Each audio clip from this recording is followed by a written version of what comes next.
الحمد لله نحمده ونستعينه ونستغفره ونؤمن به ونتوكل عليه ونعوذ بالله من شرور أنفسنا ومن سيئات أعمالنا من يهده الله فلا مضل له ومن يضلل فلا هادي له وأشهد أن لا إله إلا الله وحده لا شريك له وأشهد أن سيدنا وسندنا ونبينا وإمامنا ومولانا محمدا عبده ورسوله صلى الله عليه وعلى آله وصحبه وبارك وسلم تسليما كثيرا أما بعد فأعوذ بالله من الشيطان الرجيم بسم الله الرحمن الرحيم لقد من الله على المؤمنين إذ بعث فيهم رسولا من أنفسهم يتلو عليهم آياته ويزكيهم ويعلمهم الكتاب والحكمة وإن كانوا من قبل لفي ضلال مبين صدق الله العظيم.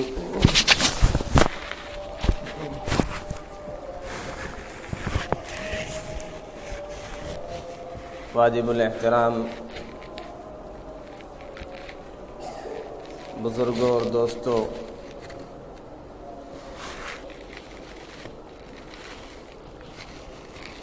ربیع الاول کا مہینہ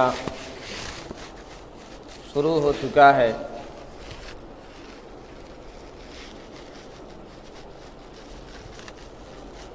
ماہ ربیع الاول وہ بابرکت مہینہ ہے جس میں سرور کائنات، فخر موجودات، ختم الرسل، تاجدار بطحا، آمنہ کے در یتیم محمد عربی صلی اللہ علیہ وسلم اس دنیا میں تشریف لائے۔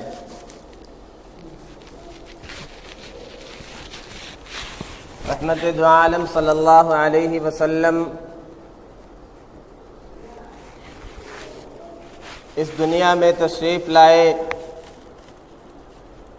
تو آپ سیدنا ابراہیم خلیل اللہ کی دعا کا ثمرہ اور نتیجہ بن کر تشریف لائے۔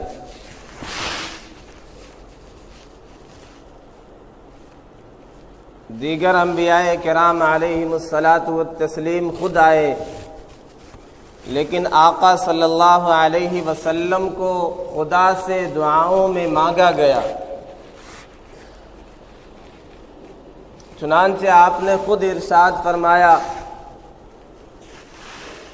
انا ثمرۃ دعوت ابی ابراہیم،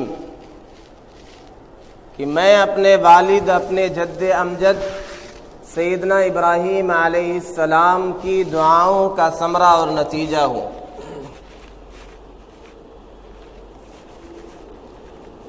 سیدنا ابراہیم خلیل اللہ، ان کی دعا یوں ہی قبول نہیں ہو گئی، بلکہ دعا مانگنے اور دعا کی قبولیت سے پہلے ہم سب جانتے ہیں امتحانات کا اور آزمائشوں کا ایک طویل سلسلہ ہے۔ اللہ تعالیٰ نے مختلف امتحانات سے انہیں گزارا، پھر یہ حکم دیا کہ باپ بیٹے مل کر کے خانہ کعبہ کی تعمیر کرو، اللہ کے گھر کی تعمیر کرو، اللہ کا گھر بناؤ، بیت اللہ بناؤ۔ چنانچہ ابراہیم و اسماعیل علیہم السلام نے خانہ کعبہ کی تعمیر کی۔ ہم کسی مزدور کو، کسی کام کرنے والے کو اپنے یہاں لاتے ہیں تو پہلے سے اجرت طے کر لیتے ہیں کہ 300 400 آپ کو ایک دن میں دیا جائے گا۔ بڑے لوگوں کا یہ طریقہ نہیں ہوتا ہے. وہ یہ کہتے ہیں ہمارے یہاں کام کرو پھر ہم تمہیں ایسے انعام و اکرام سے نوازیں گے کہ تم خوش ہو جاؤ گے. چنانچہ جب کام کر لیا سیدنا ابراہیم و اسماعیل علیہم السلام نے، پھر یہ حکم ہوا کہ اب مانگو، کیا مانگتے ہو. ابراہیم علیہ السلام بھی اللہ کے خلیل تھے، نبی تھے. انہوں نے کوئی دنیا کی عزت، دنیا کی شہرت، دنیا کا مال و منال، کوئی جائیداد نہیں مانگی، بلکہ کیا دعا فرمائی، ربنا وابعث فیہم رسولا، کہ الہی اپنا آخری رسول، یہ نبی آخر الزماں، میں اس کا اجر مانگتا ہوں، یہ اپنے دعا کے نتیجے کے طور پر مانگتا ہوں، میں یہ صلہ مانگتا ہوں. ہوئے پہلوے آمنہ سے ہویدا، دعائے خلیل اور نوید مسیحا. سیدنا عیسیٰ علیہ السلام نے آقا صلی اللہ علیہ وسلم کے آمد کی بشارت سنائی تھی، اور سیدنا خلیل علیہ السلام نے آقا صلی اللہ علیہ وسلم کی آمد کے لیے دعا مانگی تھی.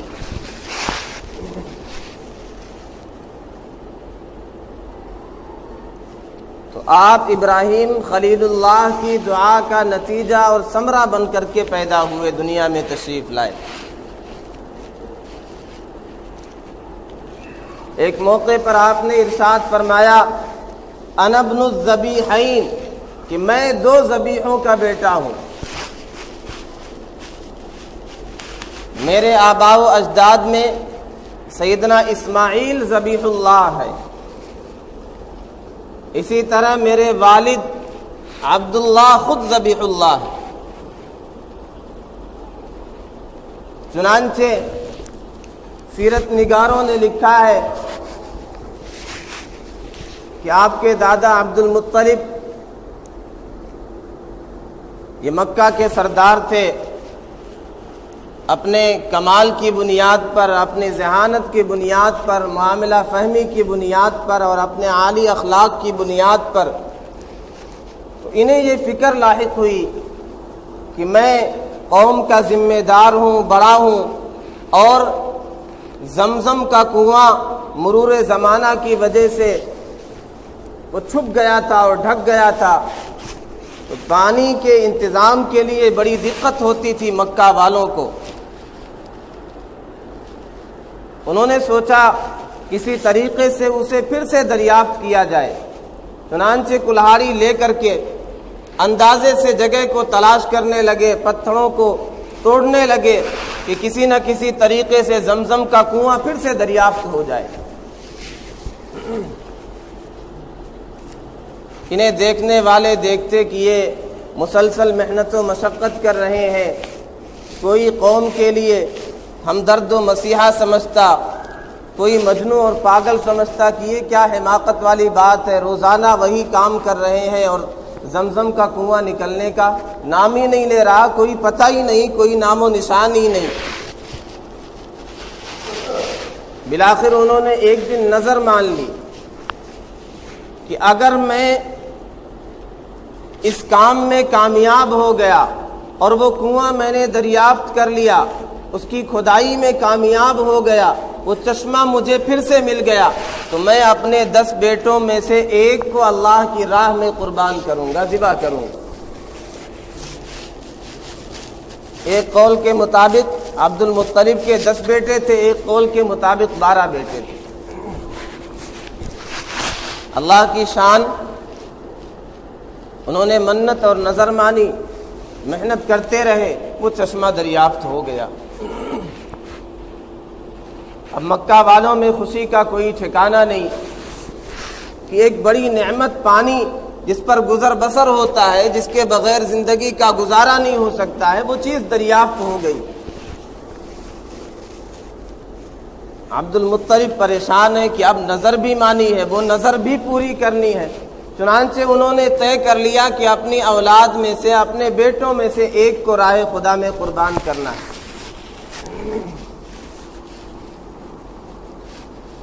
اپنی اولاد کو لے کر کے گئے، قرآن اندازی کی۔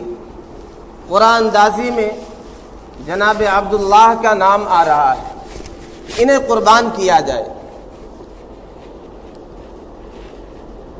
مکے کے دیگر بڑے لوگوں نے دیکھا یہ تو عبداللہ کو قربان کرنا چاہتے ہیں، انہوں نے مشورہ دیا کہ اس سے بہتر طریقہ یہ ہو سکتا ہے کہ عبداللہ کے بجائے اونٹ کو قربان کر دیا جائے۔ چنانچہ یہ بات طے ہو گئی اور قرآن اندازی کی گئی۔ ایک طرف عبداللہ کو رکھا جاتا، ایک طرف 10 اونٹ رکھے جاتے۔ پورا پھر بھی عبداللہ کے نام نکلتا، 10 اونٹ اور بڑھائے گئے، پھر بھی عبداللہ کا نام آیا۔ اونٹ بڑھاتے چلے گئے حتیٰ کہ جب 100 اونٹ ہو گئے ایک طرف، دوسری جانب عبداللہ ہے، پھر جا کر کے قرآ 100 اونٹوں کے نام نکلا اور 100 اونٹوں کو قربان کیا گیا۔ پھر اس طریقے سے عبداللہ بچے۔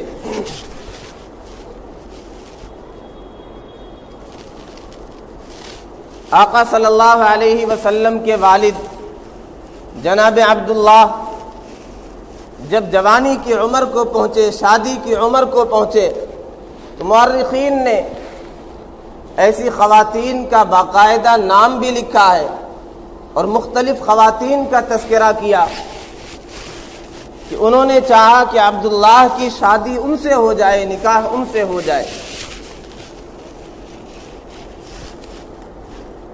کیونکہ جو ماہر تھیں، جو تعلیم یافتہ تھیں، جو پرانی کتابوں کا علم رکھتی تھی، انہیں یہ اندازہ تھا کہ ان کی پیشانی پر ایک نور چمکتا ہوا دکھائی دیتا ہے، اور ہو نہ ہو یہ نور رحمت دو عالم صلی اللہ علیہ وسلم جو آخری نبی آنے والے ہیں وہی نور ہے، اسی نور کی طرف اشارہ کر رہا ہے۔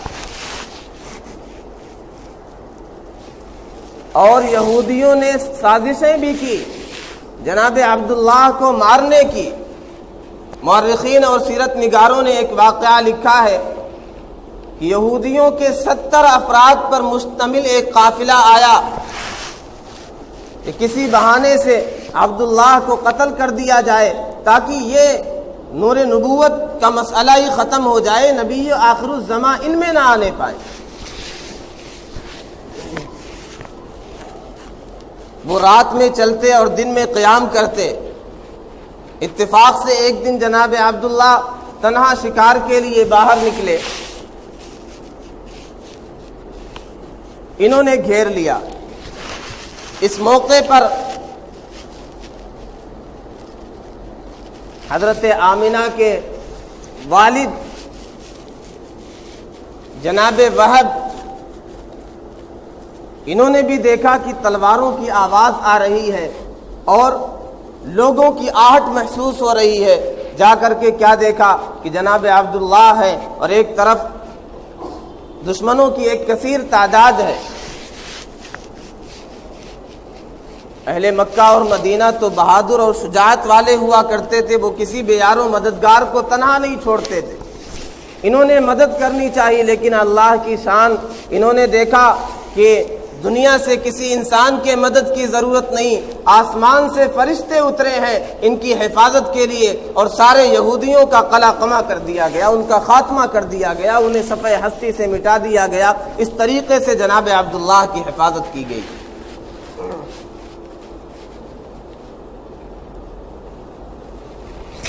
جناب عبداللہ جب شادی کی عمر کو پہنچے تو عبد المطلب نے رشتے تلاش کرنے شروع کیے۔ اتفاق سے مکہ میں کوئی رشتہ سمجھ میں نہیں آیا، انہوں نے سوچا چلو مدینہ چلتے ہیں، وہاں رشتہ تلاش کرتے ہیں۔ مدینہ پہنچے تو بنو زہرہ میں ایک بچی آمنہ کا رشتہ سمجھ میں آ گیا، جو انتہائی حسین و جمیل، حیا والی، عفت و عصمت والی، با اخلاق، بیٹے کے سامنے، عبداللہ کے سامنے تذکرہ کیا، انہوں نے حامی بھر لی، قبول کر لیا۔ اب جناب عبداللہ کی شادی ہو گئی حضرت آمنہ سے۔ شادی کے کچھ عرصے گزرے تھے، کچھ مہینے گزرے تھے کہ مکہ سے کچھ لوگوں نے ارادہ کر لیا کہ تجارت کی غرض سے شام چلتے ہیں۔ عبد المطلب نے اپنے لڑکے سے عبداللہ سے کہا کہ تمہاری نئی نئی شادی ہوئی ہے، میری رائے یہ ہے کہ تم بھی قافلے والوں کے ساتھ سفر پر جاؤ، یہاں سے کچھ سامان لے کر کے جانا، وہاں بیچ دینا، وہاں سے کچھ سامان خریدنا، یہاں لا کر کے فروخت کر دینا، اس طریقے سے کچھ نفع ہو جائے گا، کچھ پیسے ہاتھ آ جائیں گے اور تمہارے لیے زندگی گزارے کا انتظام ہو جائے گا اور آرام سے زندگی گزرے گی۔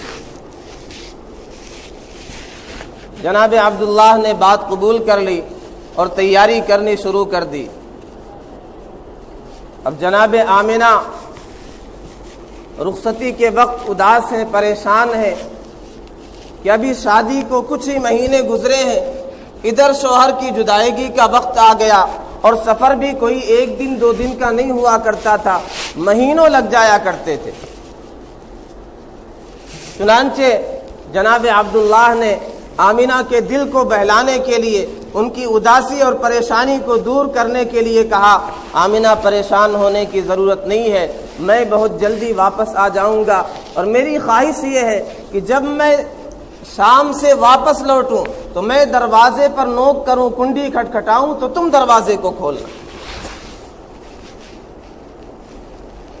جناب آمنہ نے حامی بھر لی، قافلہ روانہ ہو گیا، جناب عبداللہ بھی قافلے کے ساتھ روانہ ہو گئے۔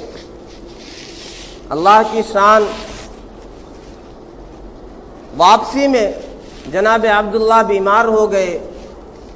جب مدینہ پہنچے واپسی میں تو انہوں نے کہا مدینے والوں نے کہ آپ کی طبیعت خراب ہے، آپ کو سخت بخار ہے، اس حالت میں سفر کرنا مناسب نہیں ہے، زیادہ بہتر یہ ہوگا کہ یہاں آرام کریں، کچھ دن ٹھہریں، آپ کے علاج و معالجے کا انتظام ہو جائے گا، آپ ٹھیک ہو جائیں گے، پھر آگے سفر جاری رکھنا۔ چنانچہ جناب عبداللہ مدینہ ٹھہر گئے اور قافلے والے مکہ آ گئے۔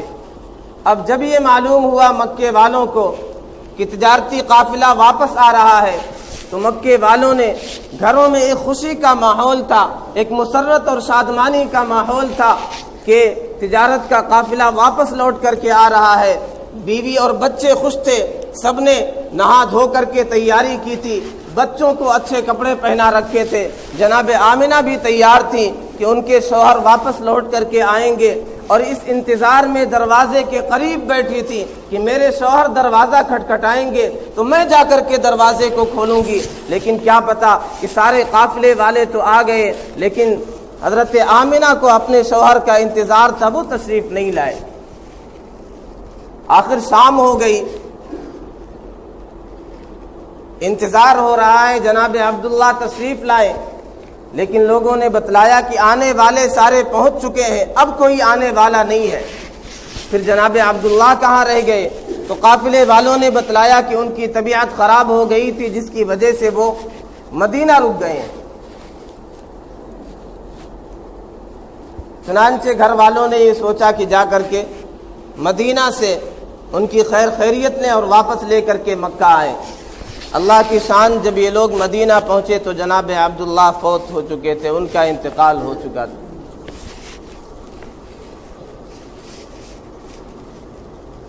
اس موقع پر جناب آمنہ امید سے تھی، اور سیرت نگاروں نے لکھا ہے کہ 7واں مہینہ تھا حمل کا۔ اس عرصے میں ایک نوجوان بچی وہ امید سے بھی ہو اور شوہر فوت ہو جائے تو کیا صدمہ گزرتا ہے، کیا تکلیف گزرتی ہے، کیسی اداسی، کیسی مایوسی ہوتی ہے، کتنی پریشانی ہوتی ہے۔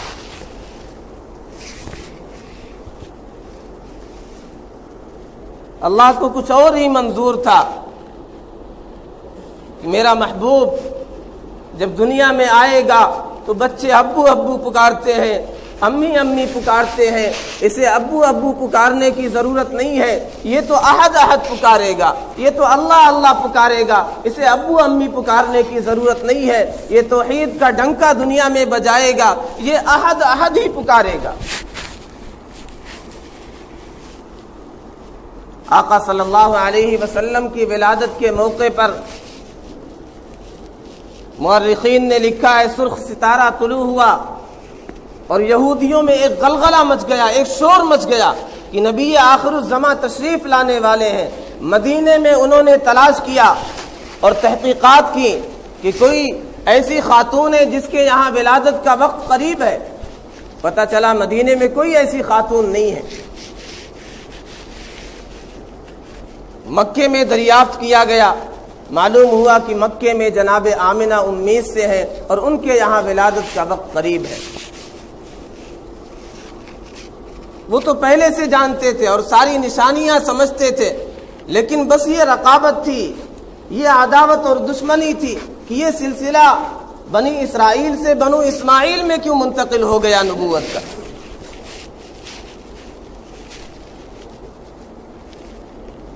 سیدہ آمنہ فرماتی ہے کہ میں جب امیز سے تھی تو میں چند چیزیں بہت عجیب دیکھتی تھی۔ جب میں باہر جاتی پانی لینے کے لیے تو مجھے دھوپ نہیں لگتی تھی، بادل مجھ پر سایہ کر لیتے تھے اور میں یہ محسوس کرتی تھی کہ درخت گویا مجھے جھک کر کے سلامی کر رہے ہیں، اور میں پانی لینے جاتی تو کنویں کا پانی اس کے لیے مجھے ڈول نیچے نہیں ڈالنے پڑتے تھے، پانی خود ہی اوپر آ جایا کرتا تھا۔ اور دیگر عورتیں مجھے روک کر کے رکھتی تھی کہ آمنہ تم چلی جاؤ گی، پانی پھر سے نیچے چلا جائے گا، گہرائی میں چلا جائے گا، ہمیں پانی نکالنے کے لیے پریشانی اٹھانی پڑے گی، تھوڑی دیر اور رک جاؤ، ہم بھی آسانی کے ساتھ پانی لے لیں گے۔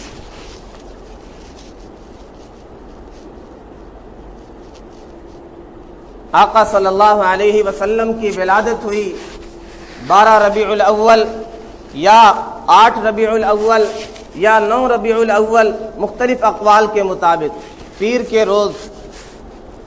آقا صلی اللہ علیہ وسلم کی ولادت سے پہلے واقعہ فیل بھی ہوا جو انتہائی مشہور ہے۔ ابرہہ اس کے لشکر کو تباہ و برباد کیا گیا۔ نبوت سے پہلے اس طرح کے جو واقعات ہوتے ہیں اسے ارہاس کہا جاتا ہے۔ یہ نبوت سے پہلے آثار ہوتے ہیں کہ نبی تشریف لانے والے۔ تو مورخین نے، سیرت نگاروں نے اسے بھی ارہاس میں لکھا ہے۔ تو واقع فیل کے 50 دن یا 55 دن کے بعد نبی اکرم صلی اللہ علیہ وسلم اس دنیا میں تشریف لائے، اور جب آقا صلی اللہ علیہ وسلم تشریف لائے تو سارے سلاطین زمانہ ان کے ایوانوں میں ایک زلزلہ آ گیا، ایک بھونچال مچ گیا، قیصر و کسریٰ کے تختے الٹ گئے، ایران کے اس کے کنگرے ٹوٹ کر کے گر گئے، اور ایک آتش کدہ تھا ایران میں جو 1000 سال سے کبھی بجھا نہیں تھا، مسلسل اسے جلایا جا رہا تھا۔ آقا صلی اللہ علیہ وسلم کی ولادت کے موقع پر وہ آگ بجھ گئی۔ یہ اشارہ تھا کہ اب آتش پرستی کا دور ختم ہو گیا، اب بت پرستی اور صنم پرستی کا دور ختم ہو گیا، اب نبی آخر الزماں صلی اللہ علیہ وسلم تشریف لائے ہیں، اب توحید کا ڈنگا بجے گا، اب اسلام کا بول بالا ہوگا، اب کفر کا منہ کالا ہوگا۔ رحمت دو عالم صلی اللہ علیہ وسلم کی ولادت ہوئی۔ اس موقع پر دستور یہ تھا کہ مکہ والے جب کسی بچے کی ولادت ہوتی تھی تو اسے لے جا کر کے خانہ کعبہ میں، بیت اللہ میں لے کر کے جایا کرتے تھے۔ چنانچہ عبد المطلب اس بچے کو لے کر کے گئے اور اس بچے کا نام انہوں نے تجویز کیا محمد اور احمد۔ محمد کے معنی جس کی سب سے زیادہ تعریف کی جائے، اور احمد جو سب سے زیادہ اللہ کی تعریف کرنے والا ہو۔ رحمت دو عالم صلی اللہ علیہ وسلم کو یہ دونوں نام سجتے تھے۔ محمد نام بھی آپ کو سجتا تھا، احمد نام بھی آپ کو سجتا ہے۔ چنانچہ اس کائنات میں، اس دنیا میں سب سے زیادہ آقا صلی اللہ علیہ وسلم کی تعریف کی گئی۔ اپنوں نے بھی تعریف کی، غیروں نے بھی تعریف کی، مسلمانوں نے بھی تعریف کی، یہود و نصارہ نے بھی تعریف کی، ہنود نے بھی تعریف کی، عیسائیوں نے بھی تعریف کی، شعراء نے تعریف کی، ادبا نے تعریف کی، فقہا نے تعریف کی، سب نے تعریف کی۔ ایک عرب شاعر کے متعلق آتا ہے کہ اس نے آقا صلی اللہ علیہ وسلم کی مدح خوانی میں، آپ کی تعریف میں 80,000 اشعار لکھے۔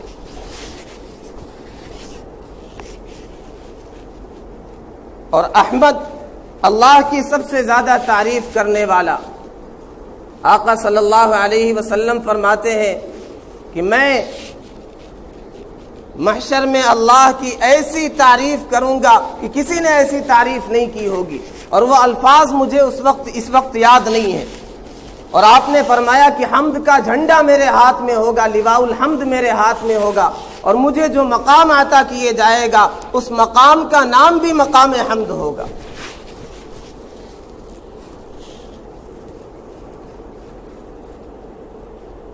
آقا صلی اللہ علیہ وسلم دنیا میں تشریف لائے، ایک ایک کر کے سائے سر سے اٹھتے چلے گئے۔ ولادت سے پہلے والد فوت ہو گئے، اور پھر چند سالوں کے بعد والدہ بھی دنیا سے جا چکی، پھر دادا وہ بھی فوت ہو گئے۔ پیدا ہوئے تو باپ آدم کو روانہ تھا، گھٹنوں چلے تو دادا آدم کو روانہ تھا، چلنے لگے تو ماں کا سایہ بھی اٹھ گیا۔ سائے پسند آئے نہ پروردگار کو، بے سایہ کر دیا گیا اس سایہ دار کو۔ آقا صلی اللہ علیہ وسلم جب پیدا ہوئے تو آپ کے دادا عبد المطلب نے دیکھا کہ ایسا حسین بچہ میں نے تو ملکوں میں نہیں دیکھا۔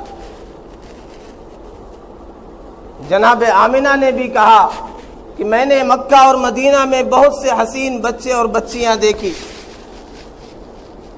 میں نے تو کسی شہر میں ایسا حسین اور خوبصورت بچہ نہیں دیکھا۔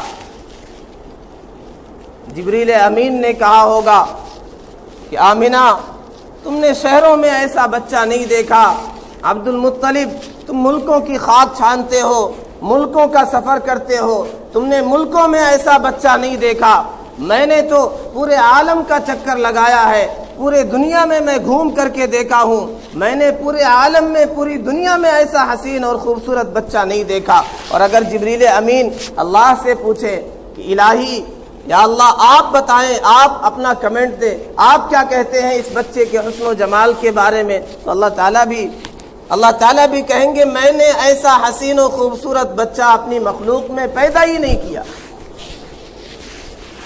آفاقہا گردید ام مہر بتاں ورزید ام بسیار خوبہ دید ام اما تو چیزیں دیگری، میں نے عالم کا چکر لگایا ہے، ملکوں کی خاک چھانی ہے، بہت سے حسین اور خوبرو لوگوں کو دیکھا ہے، لیکن آقا صلی اللہ علیہ وسلم کا جو حسن ہے، ایسا حسین بچہ، ایسا خوبصورت بچہ میں نے دنیا میں دیکھا ہی نہیں، آپ تو چیز ہی کچھ الگ ہے۔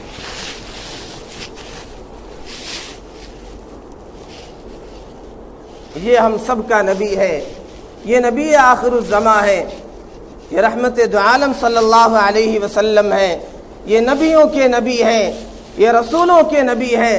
آقا صلی اللہ علیہ وسلم دنیا میں تشریف لائے، آمنہ کے یہاں برکت کا ظہور ہوا، پھر آگے حلیمہ سعدیہ کے یہاں گئے، ان کے یہاں برکت کا ظہور ہوا۔ اور عجیب بات ہے، حلیمہ سعدیہ کے ساتھ 10 خواتین تشریف لائیں، لیکن آقا صلی اللہ علیہ وسلم کے در تک پہنچ کر کے بھی محروم ہو کر کے چلی گئیں۔ کچھ ایسے بھی محروم ہوتے ہیں کہ آقا صلی اللہ علیہ وسلم کے در تک پہنچ کر کے بھی محروم ہوتے ہیں۔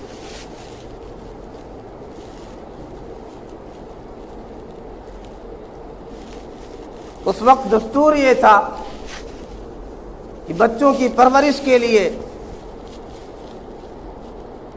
اس کی شجاعت کے لیے، اس کی زبان کو صاف رکھنے کے لیے دیہات میں بھیج دیا کرتے تھے۔ مکہ ایک شہر تھا، وہاں تجارتی قافلے مستقل آیا کرتے تھے، تو زبان خلط ملط ہوا کرتی تھی، اور جب باہر سے لوگ آتے ہیں تو وائرس اور وبائیں بھی آتی ہیں، تو وائرس اور وبا سے حفاظت کے لیے اور زبان کو صاف اور شفاف اور خالص عربی رکھنے کے لیے دیہات میں بھیجنے کا دستور ہوا کرتا تھا۔ چنانچہ آقا صلی اللہ علیہ وسلم کے لیے یہ ارادہ کیا گیا کہ بچپن میں آپ کی تربیت کے لیے، آپ کی پرورش کے لیے کسی دیہات میں بھیجا جائے۔ پھر جناب حلیمہ سعدیہ تشریف لاتی ہیں، وہ انشاءاللہ اگلے جمعے میں تفصیلی بیان آئے گا۔ اللہ رب العزت والجلال آقا صلی اللہ علیہ وسلم کی سیرت سے ہم سب کو واقفیت عطا فرمائے، آقا صلی اللہ علیہ وسلم کا سچا محب و عاشق بنائے۔ وآخر دعوانا ان الحمد للہ رب العالمین۔